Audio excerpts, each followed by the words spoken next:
Thank you so much. First, I want to say it's a really great pleasure to be the opening speaker here at the first Korean People Analytics Conference. And I want to express my thanks for the invitation to be with you all here today. And also thank you to my friend Jae Jin for translating for me this session.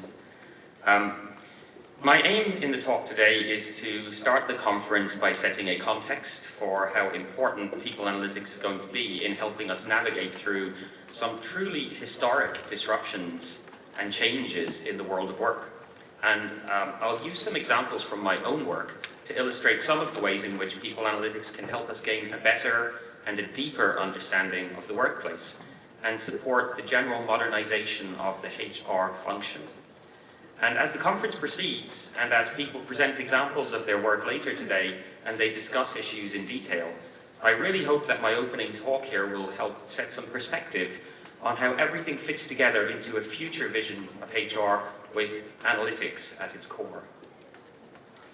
네, 오늘 피플 애널리틱스 컨퍼런스 키노트 스피커가 된 것을 매우 기쁘게 생각합니다. 오늘 여러분과 함께 이 자리에 참석할 수 있도록 초대해 주셔서 감사하다는 말씀을 먼저 전합니다. 오늘 제 발표는 실제 업무에서 발생했던 역사적인 혼란과 변화를 헤쳐나가는 상황에서 피플 애널리틱스가 얼마나 중요한지에 대한 맥락을 이해하고자 하는 내용을 담고 있습니다. 저는 피플 애널리틱스가 직장에 더 나은 그리고 더 깊은 이해를 돕고 또 HR의 다양한 기능들, 채용, 교육, 보상 이런 것들에 있어서 일반적인 현대화를 지원하는 데 있어서 도움이 되는 몇 가지 방법을 설명하기 위해 실제로 제가 일했던 몇 가지 사례도 활용할 예정입니다. 오늘 컨퍼런스가 진행되면서 사람들이 자신의 업무 사례를 제시하고 문제를 자세히 논의하는 시간이 될 텐데요. 이것에 있어서 저의 오프닝 세션이 분석을 핵심으로 하는 HR의 미래 비전을 어떻게 조화를 이루게 하는지 이런 관점을 설정하는 데 도움이 되기를 바랍니다. Let me tell you a little bit about myself. I started my professional career as a pure mathematician. I specialized in discrete mathematics, which included network theory and graph theory. And then I left academia to become a management consultant. But very soon afterwards, I felt a strong desire to apply my mathematical mind to questions of people and talent and help organizations better apply their principles of measurement and analytics to their talent and HR.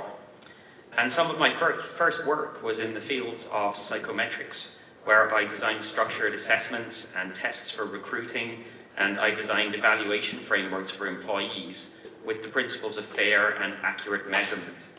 In 2016, I set up McKinsey's People Analytics and Measurement team, and that has grown from less than 10 individuals to over 70 today, and it's widely regarded as one of the most advanced people analytics practitioner teams. Now I have a larger role leading all of McKinsey's efforts in digital technology, in talent and HR, and I lead McKinsey's Global Data Science Guild. I believe that analytics and technology leaders should be hands-on, they should be technical experts, and my publications encourage technical learning at all levels. I blog regularly about technical matters and about recreational mathematics.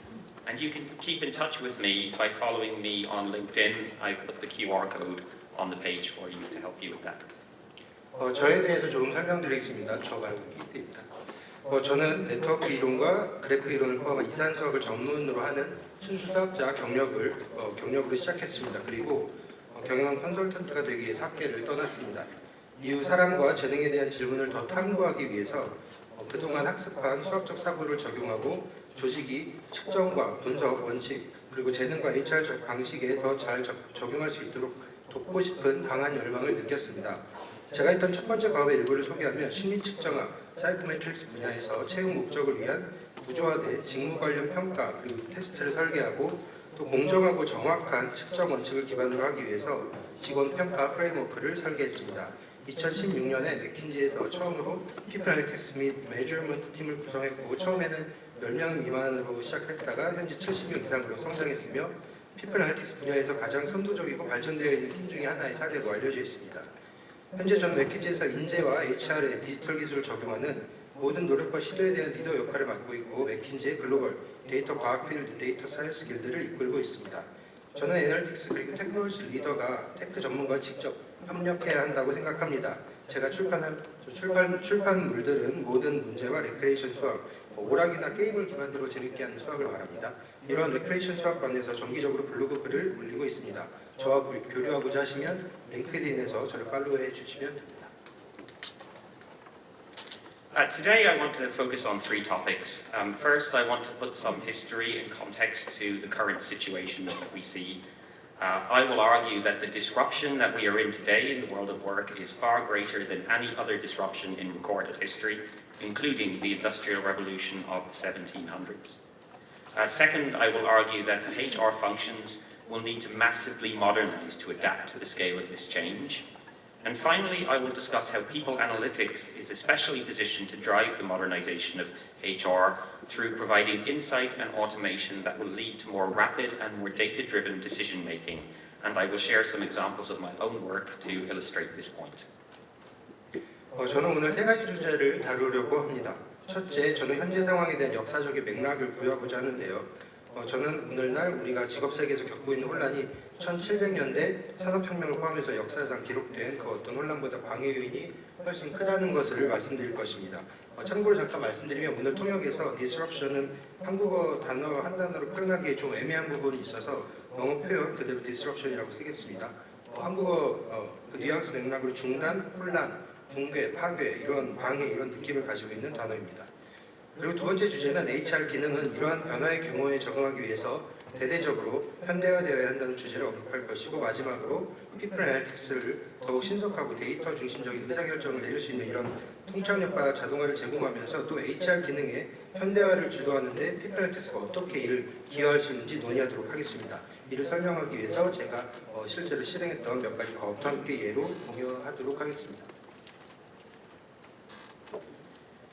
These photographs illustrate an example of the last time there was a momentous change in the world of work.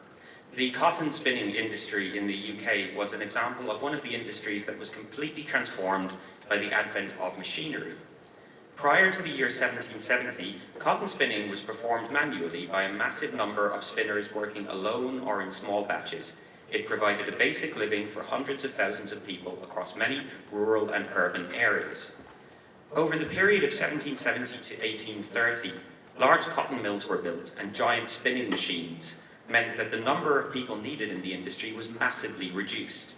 These large mills were concentrated exclusively in large industrial areas, such as big cities. Cotton spinning as a profession almost completely died out as a result of this disruption. Similar effects were seen across many industries, including textiles, agriculture, printing, and many others. 이 사진들은 일의 세계, 또 월드 워크에 중대한 변화가 있었음을 보여주는 하나의 예시입니다. 기계의 출현으로 완전히 변화된 산업 중 하나의 예로 영국의 면직물 산업을 들 수 있는데요. 1770년 이전에 면직물은 수많은 방적공이 단독으로 또는 소규모로 작업하면서 수작업으로 진행되었습니다. 이런 활동은 많은 농촌과 도시 지역에 걸쳐서 수십만 명의 사람들에게 기본적인 생활을 제공했습니다. 1770년부터 1830년에 대규모 면직 공장이 건설되고 거대한 방적기계가 사용되면서 업계에 필요한 인력수가 대폭 감소했습니다. 이러한 대형 공장은 대도시와 같은 대규모 산업지역을 위주로 집중되어 있었는데요. 이러한 디스럽션의 결과로 면직물 분야의 직물공이라는 직업이 거의 완전히 사라졌습니다. 성유, 농업, 인쇄 이런 다양한 산업 분야에서도 비슷한 현상과 효과가 일어났습니다. Now, some recent work done by Professor Bob Allen in New York University quantifies the economic impact of this technological change. We see that during the period of disruption, productivity increases meant that the GDP per worker significantly increased. However, the real wage of workers, that is, the value of their wages in terms of the goods they could buy, hardly changed at all. All of the economic benefits of the technological change went into the investors and entrepreneurs who drove the technological change. However, around the year 1830, when most of the technological change had been completed, we see that these two measures start to fall into line with each other again, and we see workers obtaining their share of the economic productivity benefits. 최근 뉴욕 대학의 밥 앨런 교수가 수행한 연구에서는 이러한 기술 변화의 경제적 영향을 정량화했습니다. 디스럽션 기간 동안 생산성 증가는 근로자 1인당 GDP가 크게 증가했음을 의미하는데요. 실제로는 2배 증가했습니다. 그러나 노동자의 실질 임금, 그러나 그들이 살 수 있는 상품으로 나타낸 임금의 가치는 거의 변하지 않았습니다. 기술 변화의 모든 경제적 이익은 기술 변화를 주도한 투자자와 기업가에게 돌아갔고요. 그러나 대부분의 기술 변화가 완료된 1830년경에 우리는 이 두 가지 측정 방법, 생산성 측정과 실질 임금 가치를 의미합니다. 다시 서로 일치하기 시작하고 근로자가 경제적 생산성 혜택을 공유하는 것을 볼 수 있게 되었습니다. 참고로 보시는 슬라이드에서 주황색은 노동자당 GDP 생산성, 그리고 푸른색은 실질 임금을 보여줍니다. 보시다시피 1830년 이전까지는 격차가 벌어지다가 이후부터 두 요인이 동반 상승하고 있습니다.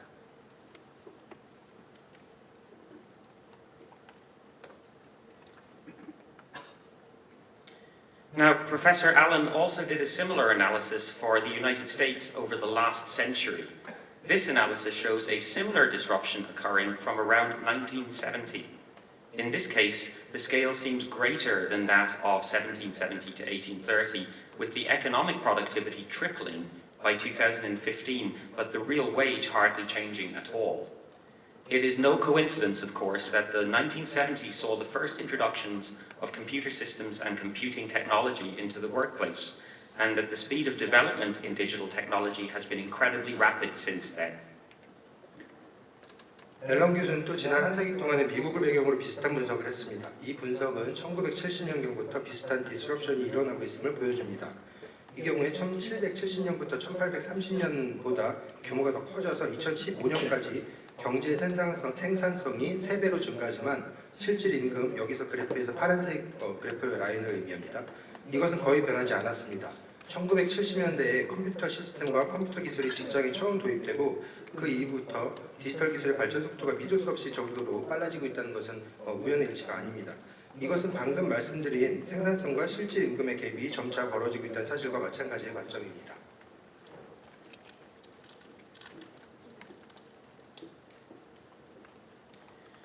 Now, all the indicators suggest that this disruption is nowhere near its end. In 2017, a McKinsey report estimated that we will reach a point where 50% of all work activities will be automatable somewhere between 2035 and 2070.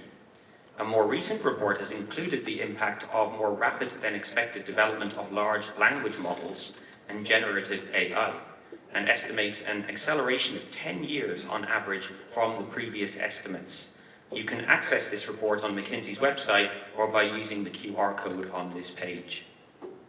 모든 지표들은 이러한 디스럽션이 끝나지 않았음을 암시하고 있는데요. 2017년에 맥킨지 보고서에서는 2035년에서 2070년 사이의 모든 업무 활동의 50%가 자동화 가능한 수준에 이를 것으로 추정하고 있습니다. 그리고 대규모 언어 모델, 라지 랭귀지 모델과 생성형, 제너러티브 AI에 의한 영향 관련 내용 역시 포함된 최근의 보고서를 보면 이전 추정치보다 평균 10년 정도 더 빠르게 가속화될 것이라고 보고 있습니다. 해당 보고서를 자세히 확인하고자 하시면 맥킨지 웹사이트나 보고 계신 슬라이드의 QR코드를 스캔하시면 될 것 같습니다. Now, my argument is that the HR function is not prepared for what lies ahead. The capabilities of the HR function lag considerably behind what is needed to keep pace with the change around us. The history and future of the HR function can be regarded in the following way. HR 1.0 was the original conception of human resources as a purely administrative function to look after the relationship between the employer and the employee, with no strategic role whatsoever in determining the future of the organization or indeed its own function. This role persisted worldwide until at least the early 2000s, and in some parts of the world, including some Asian countries, it still persists today. HR 2.0 was a maturity of the HR function started by more forward-looking organizations which recognized that talent was a fundamental asset underlying their organization's overall performance, and so it needed to be treated like one. In this model, the HR function moved into a business partner role. The function began to become more modernized and professionalized, and HR started to be seen as a professional career, and the CHRO position was introduced into the C-suite. However, HR continued to have a reduced role in organizational decision-making and was primarily operational in nature. HR 3.0 is the next iteration of HR, where it is an integral component of decision-making around organizational strategy based on a deep understanding of talent and the talent environment. Only a handful of organizations worldwide currently function close to HR 3.0, and without powerful people analytics capabilities, this is out of reach. 이런 상황에도 불구하고 제가 알게 하고 싶은 부분은 HR은 미래에 대해 충분히 대비하고 있지 않다는 점입니다. HR의 기능들, 그러니까 채용, 보상, 교육, 배치 이런 것들이 우리 주변 변화가 필요로 하는 수준보다 상당히 뒤떨어져 있습니다. HR의 기능과 역사의 미래는 다음과 같이 볼 수 있는데요. HR 1.0은 인적 자원이 가지고 있는 오리지널 컨셉입니다. 조직의 미래나 관련 의사결정에 있어서 어떠한 전략적 역할도 없이 고용주와 직원 간의 관계를 관리하는 순수하게 행정 관리를 하는 기능을 의미합니다. 이 역할은 최소 2000년대 초반까지 전 세계적으로 지속됐고요. 그리고 오늘날에도 일부 아시아 국가를 포함한 전 세계 여러 곳에서 이와 같은 수준이 계속 이어지고 있습니다. HR 2.0은 인재가 조직의 전반적인 성과를 뒷받침하는 기본 자산이기 때문에 이에 걸맞게 대우받아야 한다는 인식을 가지고 있는 단계입니다. 보다 미래 지향적인 조직에서 시작된 그리고 성숙한 HR 기능을 의미하고요. 이 모델에서는 HR 기능이 비즈니스 파트너 역할을 하기 시작했습니다.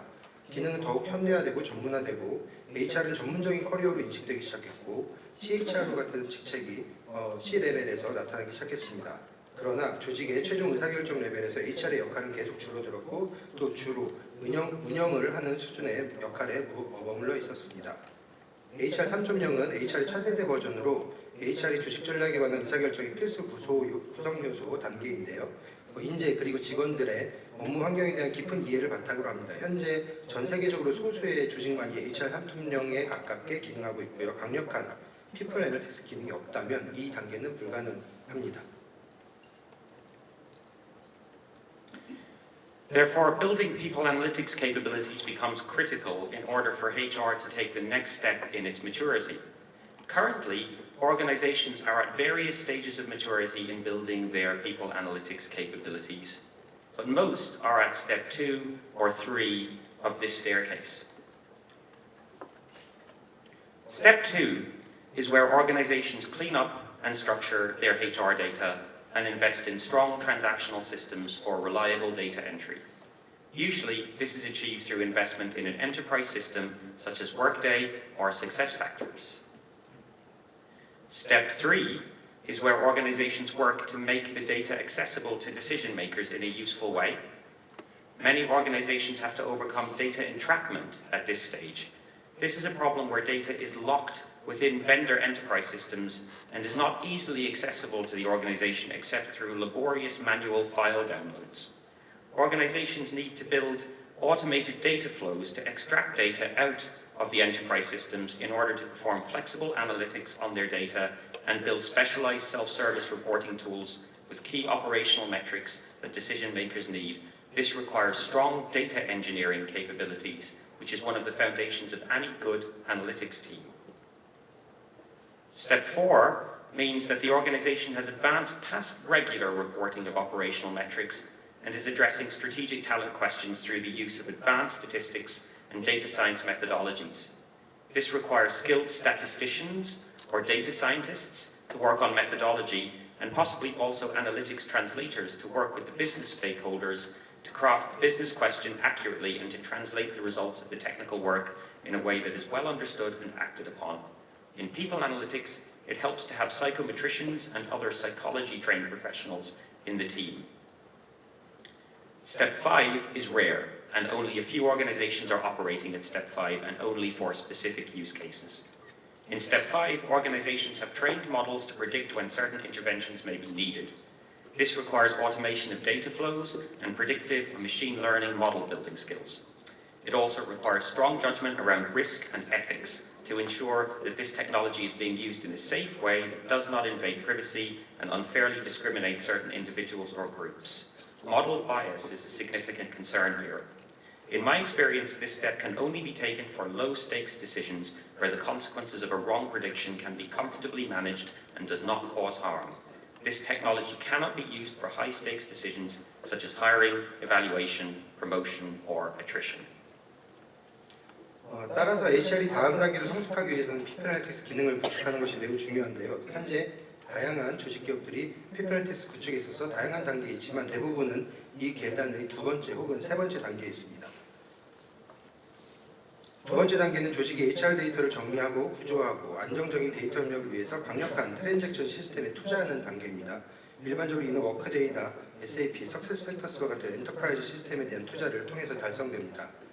세 번째 단계는 조직에서 의사결정자가 유용한 방식으로 데이터에 액세스할 수 있도록 하기 위해서 노력하는 단계입니다. 많은 조직은 이 단계에서 데이터 함정을 극복해야 하는데요. 이는 데이터가 공급업체 엔터프라이즈 시스템 내에 잠겨 있어서 힘들게 수동적으로 파일을 다운로드하지 않고는 조직에서 쉽게 액세스할 수 없는 그런 문제라고 할 수 있습니다.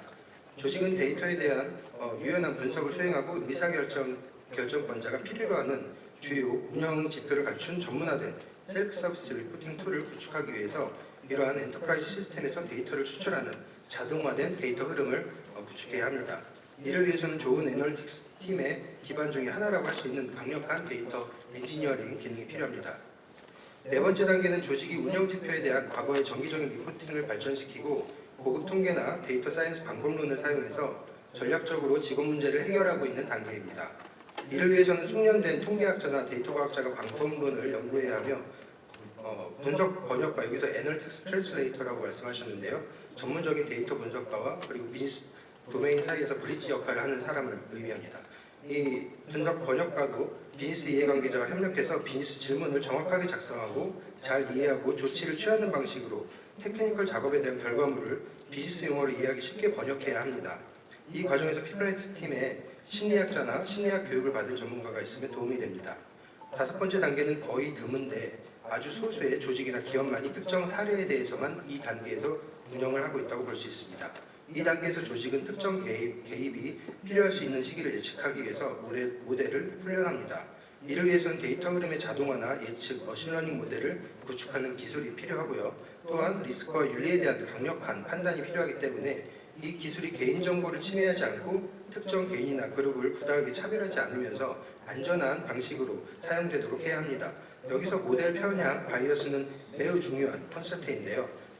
제 경험에 따르면, 키드의 경험에 따르면 이 단계는 잘못된 예측의 결과가 비즈니스에 크리티컬하지 않고 해를 끼치지 않는 낮은 리스크의 결정에만 활용할 수 있습니다. 이러한 예측 기술은 채용, 평가, 승진, 퇴직과 같은 중요한 결정에는 사용할 수 없습니다. 왜냐하면 예측 모델 자체에 편향이 있을 수 있기 때문입니다.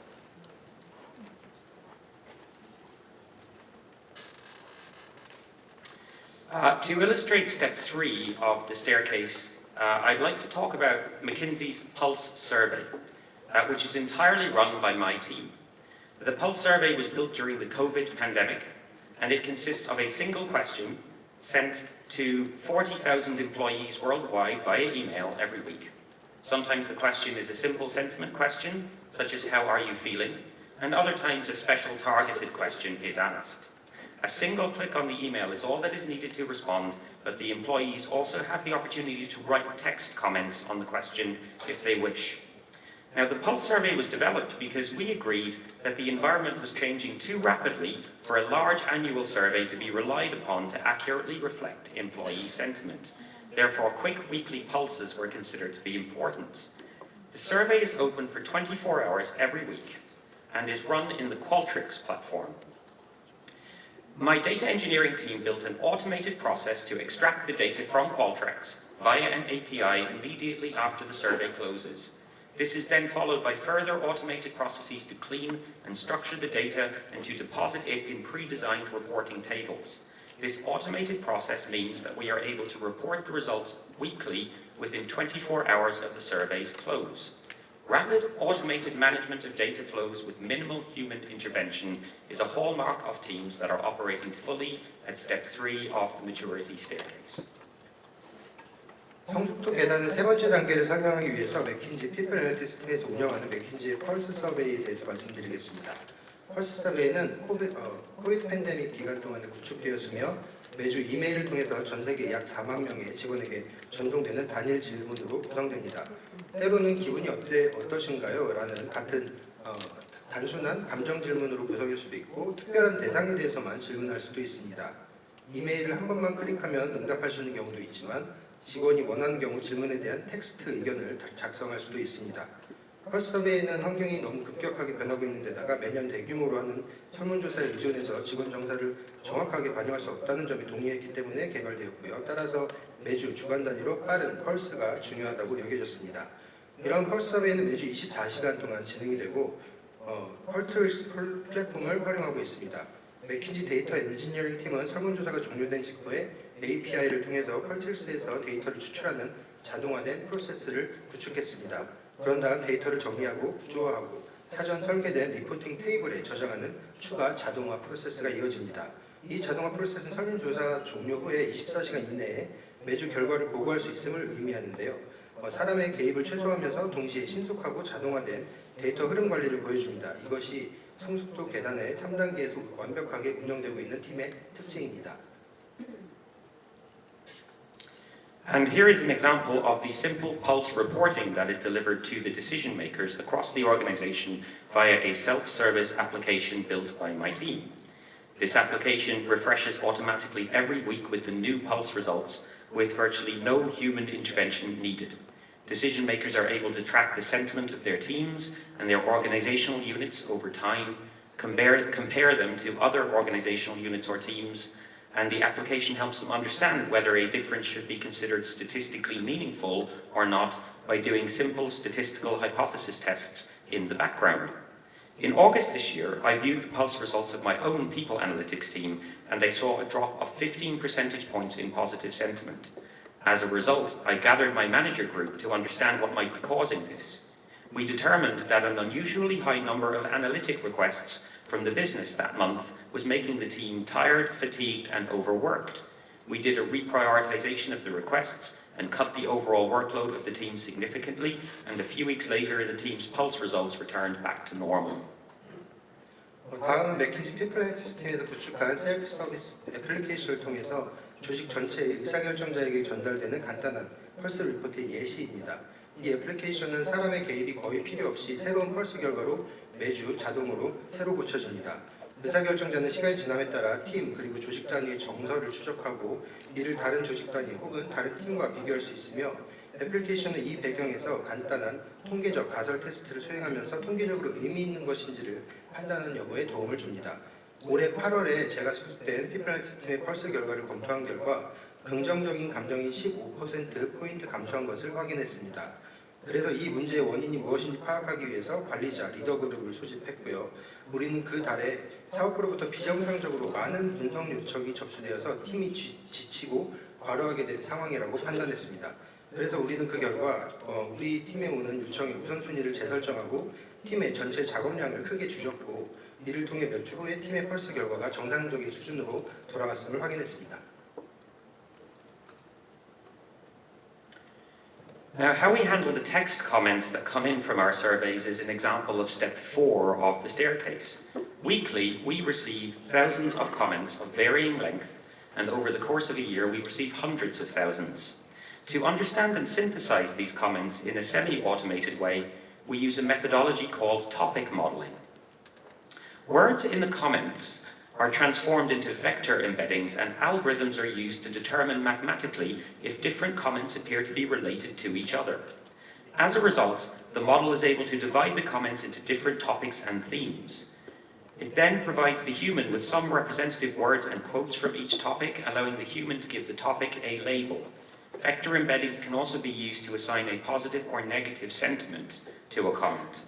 In this example, we can see topics that were identified from pulse surveys between early April and late May 2020 in the early weeks of the COVID pandemic. Bubble sizes represent the topic frequency. Dark colours were more likely to appear later in the time period, and light colours were more likely to appear earlier. Lines indicate that topics were likely to appear together in comments. This chart is able to tell a story of an employee group that started the pandemic generally worried and concerned, but thankful for their health and job security. However, within a few weeks we see themes associated with lockdown taking hold. While employees were happy that they were spending more time at home, they were also stressed by the blurred lines of remote work and home life, managing childcare, and missing in-person connection with their colleagues. 네, 설문조사를 통해서 들어오는 텍스트 댓글을 처리하는 방법은 아까 봤던 계단식의 5단계 프레임워크 중 네 번째 단계 예시입니다. 매주 우리는 다양한 길이의 수천 개의 댓글을 받으며 1년 동안 수만 개의 댓글을 받습니다. 이러한 댓글을 반자동 방식으로 이해하고 종합하기 위해서 우리는 토픽 모델링이라는 방법론을 사용합니다. 댓글의 단어와 벡터 인베딩 그리고 알고리즘으로 변환된 이 단어는 서로 다른 댓글이 서로 연관되어 있는지 여부를 수학적으로 결정하는 데 사용합니다. 결과적으로 이 모델은 댓글을 다양한 주제와 테마로 나눌 수 있습니다. 각 주제, 테마의 대표적인 단어와 인용문을 사람에게 제공해서 사람이 주제, 테마에 라벨을 부여할 수 있게 합니다. 벡터 인베딩을 사용해서 댓글의 긍정적, 부정적 감정을 할당할 수도 있습니다. 지금 보고 계신 예시는 코로나19 팬데믹 초기에 2020년 4월 초부터 5월 말까지 펄스 서베이에 확인된 토픽을 볼 수 있는데요. 거품 동그라미 크기는 주제 빈도를 나타내고 어둡고 짙은 색상은 해당 기간의 후반부에 나타날 가능성이 더 높고 밝은 색상은 더 일찍 나타날 가능성이 더 높습니다. 각 선은 주제가 댓글과 함께 나타날 가능성이 있음을 나타내고 있습니다. 이 차트는 코로나 팬데믹에 있어서 한 직원 그룹에 대한 이야기를 담고 있는데 일반적으로 이를 걱정하고 염려하는 것처럼 보이지만 사실은 건강과 직업 안정성에 대해서 직원들이 감사해야 하는 마음을 가지고 있는 내용도 확인할 수 있습니다. 또 보면 몇 주 안에 봉쇄, 록다운과 관련된 요소가 주제가 있는 것을 볼 수 있습니다. 직원들은 집에서 더 많은 시간을 보낼 수 있어서 행복해하는 것 같지만 원격 근무, 가정생활, 육아 관리, 동료와의 대면 연결 부재 등 모호한 경계로 인해서 스트레스를 받고 있는 것도 확인할 수 있습니다. 조금만 더 구체적으로 설명드리면 다이어그램 왼쪽 상부를 보시면 Worries, Job Security와 같은 주제가 Anxious but Thankful 이라는 토픽과 연결되어 있습니다. 그러니까 걱정은 되지만 감사하다는 주제와 연결되어 있음을 확인할 수 있고요. 또 좌측 하단을 보시면 색깔이 진해질수록 시간의 흐름에 뒤에 있다는 이야기를 하는데 연한 하늘색에서는 행복하고 가족과 함께 건강 이런 이야기가 있지만 점차 시간이 흐르면서 더 짙은 색으로 동료가 보고 싶다 이런 그리움에 관련된 주제가 있습니다. 또 오른쪽 위쪽을 보시면 시간이 흘러감에 따라 다양한 스트레스 토픽들이 후차적으로 등장하고 있음을 볼 수 있습니다. Another sign of an organization operating effectively at step 4 of this staircase is their ability to work with different data structures, not just typical transactional data in rectangular databases. Graph and network analysis is a massively underexploited methodology in people analytics. My team manages a large graph database where we store information related to connections and relationships between individuals, groups, skills, and many other entities. This allows us to provide valuable insights into complex organizational questions. In early 2020, we were asked to support a decision about the organizational structure of our US offices, which were then organized into 5 regional structures. These structures added a layer of administration and complexity when staffing people on client engagements outside their region. We were asked to determine if regional location was a primary driver of staff interaction, collaboration, or if there was another driver of this. Using electronic interaction data from calendars and emails, which we stored in our graph database, we used a community detection algorithm which identified 11 communities of densely connected individuals. Through examining these communities, we were able to determine that they were primarily driven by the industry of the clients they served and not driven by the regional location of the individuals. We were able to illustrate this visually by coloring the nodes of the individuals by the primary industry they served, and then using a force-directed algorithm to prove that many of the colours formed together in groups. As a result of this work, the regional structure was abolished and all regions were integrated into a single United States office. 아까 계단형 프레임워크의 4단계에서 효과적으로 운영되는 조직의 또 다른 징후 중 하나는 직사각형 데이터베이스의 일반적인 트랜잭션 데이터뿐만 아니라 다양한 데이터 구조로 작업할 수 있는 능력입니다. 아직까지 피플 애널리틱스 분야에서 그래프 그리고 네트워크 분석은 대중적으로 활용하고 있지는 않은 방법론인데요. 우리 맥킨시 팀은 개인, 그룹, 기술 그리고 기타 여러 엔티티 간의 연결 그리고 관계 이런 관련된 정보들을 저장하는 대규모 그래프 데이터베이스를 관리하고 있습니다. 이를 통해서 우리는 복잡한 조직 문제에 대한 귀중한 통찰력을 제공합니다. 2020년 초에 미국 사무소에서 조직 구조에 대한 의사결정을 하기 위해서 데이터 기반으로 관련 분석을 해달라는 요청을 받았습니다. 당시 미국 사무소는 5개의 세부 지역 구조로 되어 있었는데요. 이러한 조직 구조는 해당 지역 외부에서 고객 참여 인력을 배치할 때 관리 계층을 추가하고 복잡성을 유발했습니다. 우리는 지역적 위치가 직원 상호작용 협력의 주요 동인인지 아니면 다른 동의나 이유가 있는지를 확인해달라는 요청을 받았습니다. 우리는 그래프 데이터베이스에 저장된 캘린더와 이메일의 전자상호작용 데이터를 사용해서 커뮤니티 감지 알고리즘을 토대로 밀집된 개인으로 구성된 11개의 커뮤니티를 식별했습니다. 이러한 커뮤니티를 조사한 결과 우리는 해당 커뮤니티가 주로 개인의 지역적 위치에 따른 게 아니라 서비스를 제공하는 클라이언트 산업에 의해서 주도된다는 것을 확인할 수 있었습니다. 우리는 개인의 노드, 여기서 노드는 그래프 네트워크의 꼭지점을 말하는 단어입니다. 그들이 일하는 주요 인더스트리에 따라서 이 노드가 다른 색깔로 색칠한 다음에 강제 지정 알고리즘을 사용해서 색깔별로 그룹이 형성된다는 것을 증명함으로써 보시는 것과 같이 시각적으로 설명할 수 있었습니다. 보시면 각 색깔이 하나의 인더스트리, 산업을 의미합니다. 색깔별로, 인더스트리별로 뭉쳐지고 있죠. 어쨌든 이 작업의 결과로 5개 지역 구조로 조직화되었던 그 미국의 지역 구조 시스템이 모든 지역이 단일 미국 사무소로 통합되었습니다. Given the massive disruption in the workplace that we spoke about earlier in this talk, organizations will need to gain a much better understanding of the skills of their employees so that they can adjust to automation, hire or preserve critical skills, and retrain or upskill employees whose prior tasks have been digitally automated. The question of understanding skills is of deep concern to many companies right now. This is another area where we have used graph structures and graph databases to make exciting progress. By scraping the CVs and resumes, job descriptions and self-reported data and other sources, and by utilizing open source skill libraries such as the Lightcast Open Skills Framework, we can connect skills together through common appearances in the same documents.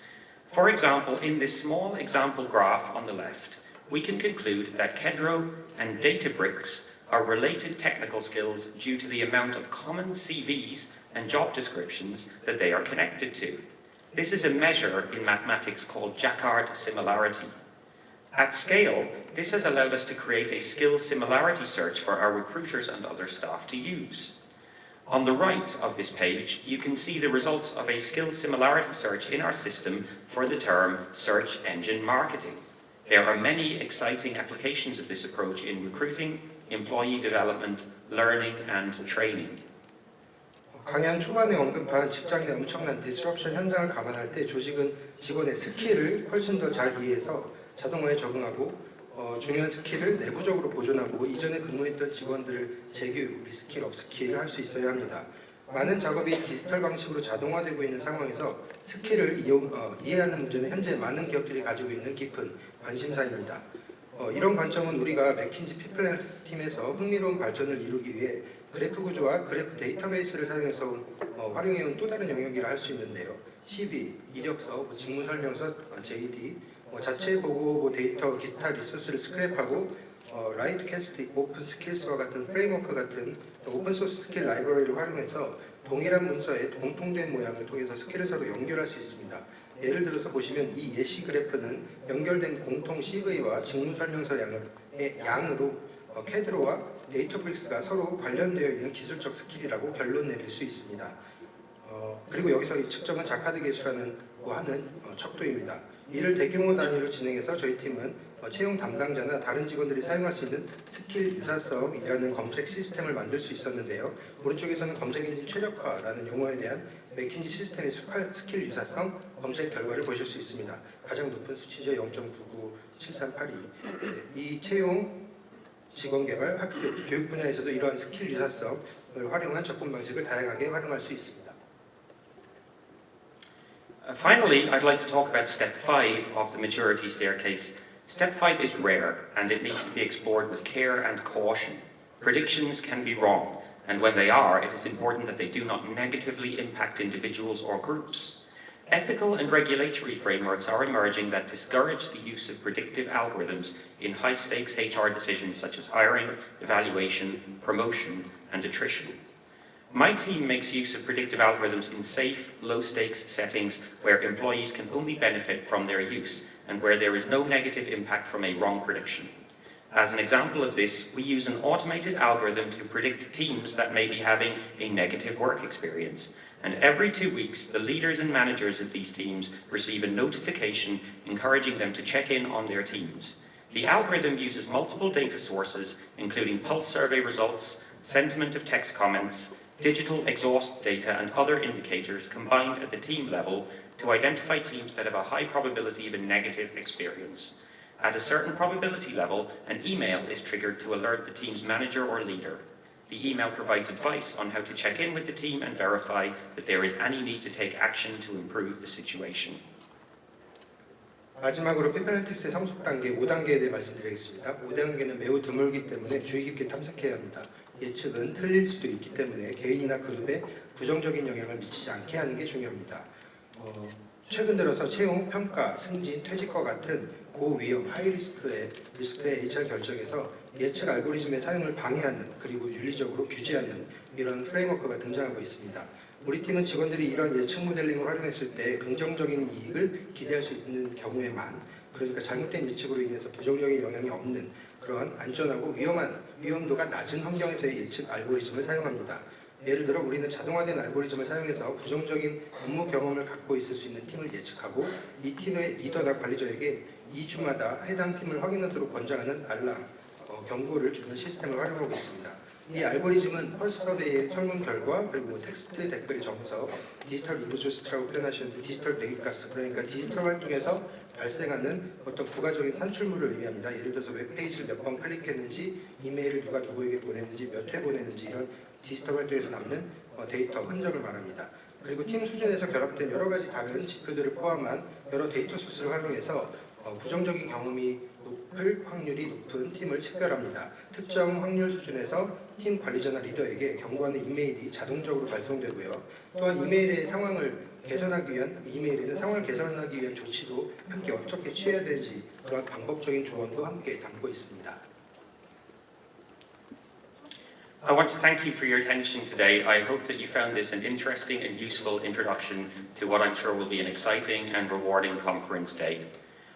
I have displayed here some QR codes for you to access recent articles and a book chapter related to some of the things you've heard about in today's talk, and I will leave this displayed while I take any questions. Thank you very much. 오늘 제 발표에 대한 여러분의 관심에 감사드리고 이 발표 내용이 오늘의 컨퍼런스를 더 흥미있고 의미있게 만드는 유용한 내용이었기를 바랍니다.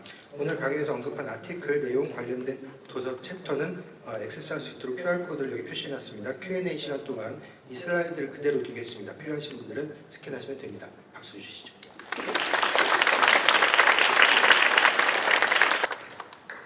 네, 그럼 Q&A 세션을 갖도록 하겠습니다. 질문이 있으신 분은 손을 들고 질문해 주시면 재진님이 통역해서 키스에게 전달해 드리도록 하겠습니다.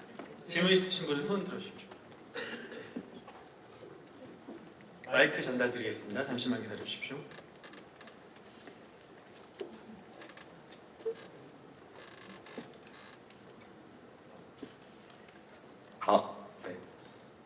네, 안녕하십니까. Thank you for giving us good insight.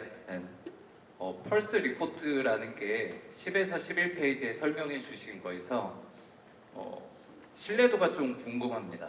예를 들어서 사람 행복도가 일이 아닌 뭔가 라이프 관점에서도 일들이 영향을 미칠 것 같은데 그렇게 되면 데이터가 오염이 있을 수 있는데 이런 것들은 어떻게 필터를 하는지 그런 게 조금 궁금합니다.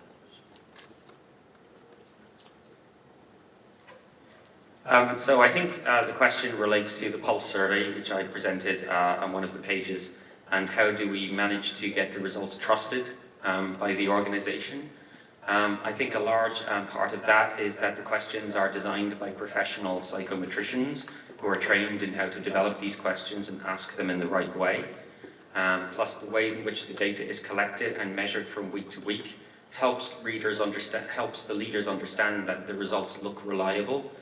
And the third piece, I think, is that we do use statistical methodologies like hypothesis testing, which ensures that small differences aren't taken too seriously, and we highlight to the organization where the large differences are, because those are the most important things that the leaders need to know.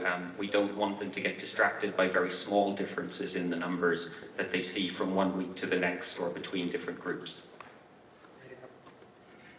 답변에서 세 가지 부분을 말씀해 주셨는데요. 첫 번째는 전문적인 심리학자, 훈련받은 심리학자의 도움을 받아서 그런 디자인을 설계하고, 두 번째는 리더들에게 피드백을 받음으로써 계속해서 어떻게 더 잘할 수 있는지에 대한 피드백으로 계속 디벨롭하고 세 번째로 가설 테스팅을 해가지고 이게 기존의 팁에서 생각하고 있는 바와 결과가 많이 큰 차이가 나면 그것을 다시 한번 이렇게 보는 방식으로 계속해서 신뢰도를 업그레이드하고 있다고 답변했습니다.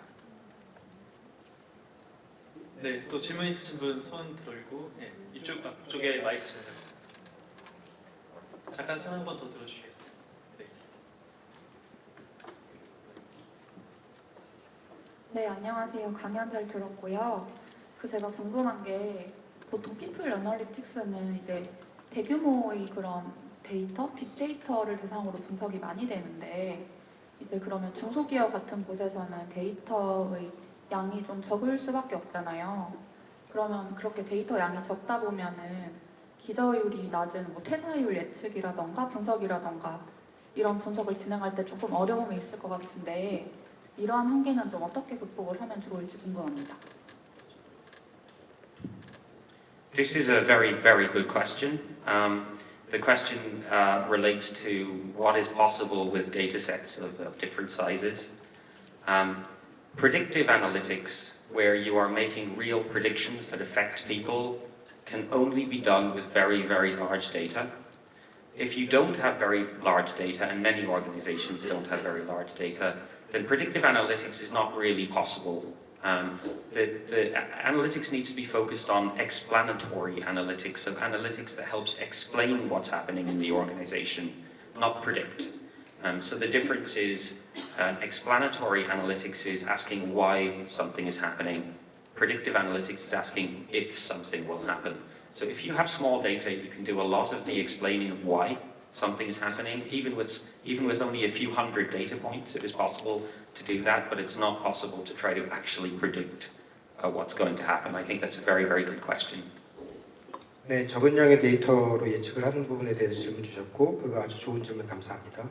그리고 그 explanatory, 그러니까 탐구하고 이런 데이터 양이 많아야 그 예측 데이터 알고리즘 모델링을 쓸 수 있기 때문에 이런 탐구를 exploratory를 하면은 Y에 대한 질문에 대해서 답할 수는 있지만 그거에 대해서 사실상 어렵고 그리고 설명할 수 있는 descriptive 단계에서만 좀 할 수 있다는 그런 논조에 답변을 하였습니다. 네, 한 분 정도만 더 받아보겠습니다. 네, 여기 앞에 마이크 전달 주시겠어요?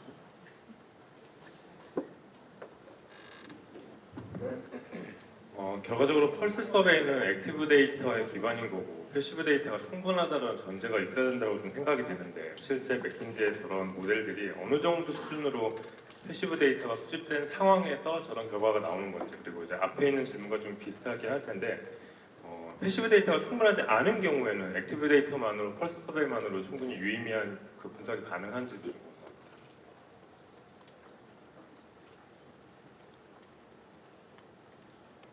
So I think the question is differentiating between active data and passive data in organizations and how they can work together, how one can enhance the other. Most organizations know how to collect active data through a survey or through other types of reporting. And active data is valuable. It can tell you a lot of things about your organization, providing that you run your surveys in the right way and you have the right methodologies behind them. Passive data is data that flows into your, for example, emails, meetings, how people are connecting, usage of resources in the organization. All of that can be gathered through passive data. And my experience is that passive data helps enhance and confirm some of the things that active data is telling you. So for example, in our Pulse survey, if we find that a team is indicating that they may be having challenges, some of the passive data, such as the times that they're having meetings and the lengths of their working days, can help confirm whether that is a realistic problem or not with that team before we then encourage a manager to go and discuss with the team and act on it. 네, 액티브 데이터와 패시브 데이터에 대해서 말씀해 주셨는데 펄스 서베이가 액티브 데이터의 대표적인 예로 대규모의 회사에서 사용하고 있고 서베이를 쓰고 있습니다. 이거 외에도 다양한 방법론을 쓰고 있고요. 근데 이것으로 충분하지 않기 때문에 이메일 등을 활용한 패시브 데이터를 쓰고 있고 이것이 인한스 그러니까 더 기존에 우리가 많이 회사에서 쓰고 있는 액티브 데이터를 더 보완하고 보충하고 더 강화하는 그런 역할을 하고 있습니다. 이런 것을 통해서 액티브 데이터를 통해서 확인된 어떤 문제들에 대해서 패시브 데이터를 보완하고 더 강화할 수 있는 그런 쪽의 관점을 말씀해 주셨습니다. 네, 이번 세션은 이것으로 마치도록 하겠습니다. Thank you for your presentation. 큰 박수 주시죠.